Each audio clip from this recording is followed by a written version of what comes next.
বন্ধুরা, আজ আমি তোমাদের একটা দারুণ গল্প শোনাবো। এই গল্প একটা ছোট্ট সিংহ শাবক ভম্বলের জন্মদিন।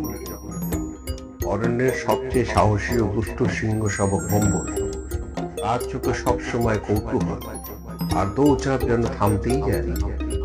আজকের দিনটা কিন্তু অন্যরকম। আজ ভম্বলের জন্মদিন। সকালে ঘুম থেকে উঠতেই সে দেখলো তার মা রানীর মতো সাজিয়ে দিয়েছে গুহার চারপাশ। গাছের ডাল দিয়ে তৈরি হয়েছে এক বিশাল গেট। আর তার বাবা মহারাজ সিংহের নির্দেশে জঙ্গলের সব প্রাণীকে নিমন্ত্রণ করা হয়েছে। ভম্বল দৌড়ে বেরিয়ে পড়ল। দেখতে পেল হাতির দল ফুলের ঝাড়ু দিয়ে রাস্তা পরিষ্কার করছে। বানররা গাছ থেকে রঙিন ফুল ঝুলিয়ে সাজাচ্ছে আর হরিণেরা সুন্দর নৃত্য প্রস্তুত করছে। সবাই মিলে একসাথে চিৎকার করে উঠল, শুভ জন্মদিন ভম্বল, শুভ জন্মদিন। ভম্বলের আনন্দ আর ধরে না। কিন্তু ঠিক তখনই এক মজার কাণ্ড ঘটে গেল।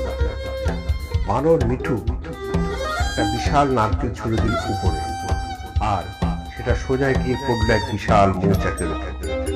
গুঞ্জন করতে করতে শত শত মৌমাছি বেরিয়ে এলো। সবাই ভয় পেয়ে পালাতে শুরু করলো। কিন্তু ভম্বল মাথা ঠান্ডা রেখে দ্রুত এক গাছে মোটা ডাল ফেলে দিল মৌচাকের সামনে। মৌমাছিরা ধাক্কা খেয়ে ফিরে গেল। সবাই হাঁপ ছেড়ে বাঁচল। মহারাজ সিংহ গম্ভীর গলায় বললেন, আজ প্রমাণ হলো আমাদের ছোট্ট ভম্বল শুধু সাহসী নয়, বুদ্ধিমান।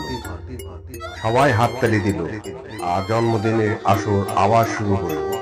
ভম্বল বুঝল শুধু শক্তি নয়, বুদ্ধিও অনেক গুরুত্বপূর্ণ। এভাবেই আনন্দ আর মজায় কেটে গেল ভম্বলের জন্মদিন। আর জঙ্গল জুড়ে সবাই মনে রাখলো সেই দিনটার কথা, যেদিন এক ছোট্ট শাবক আসল রাজা হওয়ার পথে আরো এক ধাপ এগিয়ে গেল। গল্পটি ভালো লাগলে লাইক, সাবস্ক্রাইব করে দেবেন।